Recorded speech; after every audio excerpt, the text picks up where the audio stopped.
Hello everyone, this is Ether Dragon, and welcome back to another episode of Fire Emblem Heroes. So for some reason, someone wanted me to show what I do for Tempest Trials, since I know in previous videos I talk about it, but I never actually show what's going on. I think I've shown it like once before, but that was way back when, and generally what I do for Tempest Trials, if you're not in the loop, I go for top 1k every time. So the idea is you get the most feathers for getting top 1k, and I've been doing it for, I think it's close to over 40 consecutive Tempest Trials now. I don't have a complete record, but I have quite a lot of, I have substantial records going all the way back to like 2018 of top 1k finishes. I just don't know when it started, but but I digress. So the idea, of course, is because most people are going to be auto battling, that's the most optimal way to farm points in Tempest Trials if stamina is not an issue. So it's mostly how fast can I do Lunatic 7. And so, as you see, this is the team I'm using right now. More optimal strategy. I have other optimal strategies for going even faster, but this is just to showcase the idea of what I do. Typically, it's just a bonus unit, so we have a very jank build. just ignore the random skill inheritance and stuff. But bonus unit. Usually is support, but in this case, I don't know if it's Enna or Ina or however you pronounce her name, but she does alright. She can actually carry runs if things go wrong, so that's helpful. And then we usually have a dancer, typically legendary Zero, because Gray Waves really helps out almost like every map in Tempest Trials. The idea is you gotta 1-turn clear a lot of them, or 2-turn clear. Any longer than that and you're being super inefficient, because when you're speed running, you gotta have all your animations off and stuff. I don't think I have complete optimal settings for that, but that's just another side tangent. And then we have our carry. So my carry is Legendary Corrin, pretty darn consistent because of negating Fang and Shield Pulse. Just super solid at nuking units, tanking units, and dual phasing. Super useful. I do it with other units, like I'll do it with my Nino, I'll do it with Legendary Crom, but Corrin is just insanely consistent. Deals with a lot of her counters pretty well. I just have to be concerned about certain threats that can do a lot of damage, or like prevent negating Fang from always being up, so like Special Fighter or Guard or anything of that sort. But anyways, I'm gonna try and commentate what I'm thinking as I go through the runs and try to do them as fast as I can, but because I'm recording it's probably gonna be slower, but you get the idea. Usually it's about 90-second runs. So here I see Roderick. I'm still going to bait like so.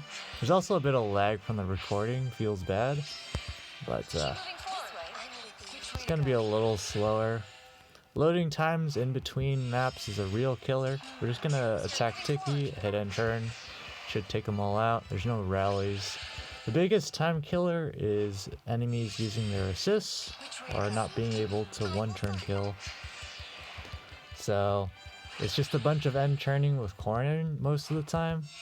This map is a sad 2-turn clear just because of the nature of the unit placements.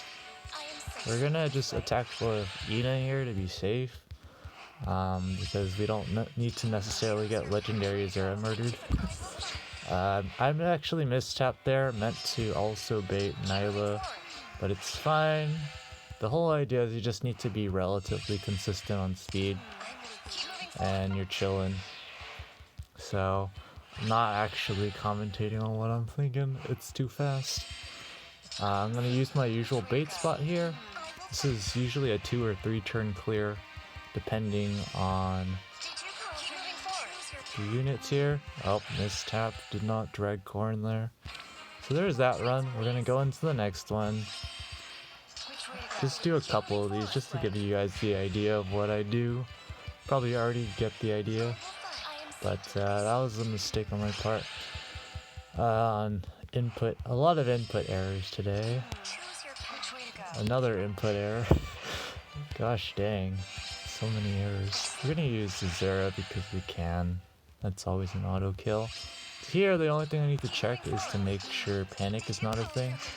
Hellbindi could attack first and give us problems, but because of how the AI works, we don't have to worry about that. We could have simultaneously baited all four, but a little dangerous. Yeah, Corrin's speed, even without buffs, is pretty solid. I see panic, but I don't have to care because none of these units have an attack stat. I'm okay to just attack immediately, bait in like that. There's Alm here. He's gonna do a lot of damage, but he won't kill.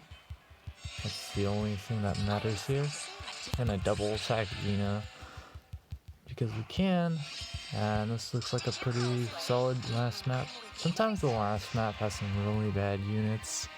Fire Sweep. Fallen Julia is the worst unit I can encounter with this team, just because there's so many magic dealers. So I see Faye. I'm just gonna go side bait here. I normally would attack from below where Lewin was, but I don't want to unproc my special if I don't need to. There's probably gonna be a rally here, so it's gonna be a 2-turn clear. Feels bad. Yeah, Corrin's attack stat, very solid. Negating Fang also does a lot of damage. So we're gonna do this. It should be a 1-turn clear here. Shouldn't be any rallies. Ina coming in clutch there. Here we're actually probably just safe to directly attack into Marv. Corrin's generally pretty solid at tanking Felshin users, but of course if there's an unproc of if Negating Fang gets unprocced, then we have a small problem there. She really depends on it to survive in those kind of matchups, and also units with brave weapons can generally be annoying. Orbital's gonna rally here, but that's just an inconvenience of a turn. But the loading animations again are what really kill runs. In terms of runtime, or just missing kills like this is really bad. But oh, forgot to tap Ina there. And that's the general idea. You can go back and see how long that took. I wasn't paying attention. Generally right now I'm just averaging 90-second runs, which is pretty slow. My fastest runs have been close to about a minute because there's a lot of optimization you can do. The main optimization is just getting 1-turn clears and not having to input a lot. So if you have to input a lot, especially if you're like me who mistaps or does things a lot, that really kills your consistency.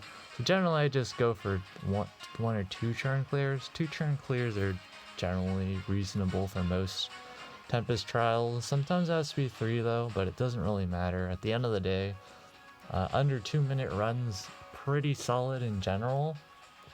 You'll be reckoning about somewhere over 21,000 points per hour, and with my average of 90-second runs, I average about somewhere over 28,000 points an hour, which is okay. But I basically didn't do Tempest trials all day today because I was super busy. So I have some catching up to do, but it shouldn't be too difficult, I imagine. I don't really like using the rank metric to determine, how close I am to top 1k, because for all I know, there's a giant gap between top 1k and where I am right now. But in general, the easiest way for me to gauge in these situations how far I am is to do like a bunch of runs, like 7 at once, see the rank shift, and then just approximate like linearly about where top 1k can be. And of course I have experience from doing all these top 1k shenanigans about general cutoffs and what people do, how fast people climb generally. So it's just all chilling until the servers crash and then I get memed on. But the day that happens, I'll probably just quit going for top 1k, because the whole point is just to keep the meme streak going. Just lunatic 7 manually top 1k. But this has been way too long of a video. It shouldn't have taken this long, but I was doing multiple runs, I guess. That's the general idea. Just really fast inputs and really consistent placements and stuff. Rallies are always something. So you can always technically use a super tank. You'll do fine, but the problem with using those kind of units is either they don't kill, or they're so tanky that units will spam using their rallies or whatever. Korin generally is somewhat not as bulky, to the point where some units with rallies will still attack. Of course, because I use legendaries there, she does get buffed quite a bit, and so with negating Fang and Shield Pulse, she does tend to take 0 damage a lot. So she's not perfect, but she's pretty darn consistent on murdering units and tanking units and being a dual phase unit. So that's all I can really ask for. But enough rambling. That's gonna be it for this episode. Thanks for watching. As always, it's Ether Dragon, and hope to see you all next time. Bye.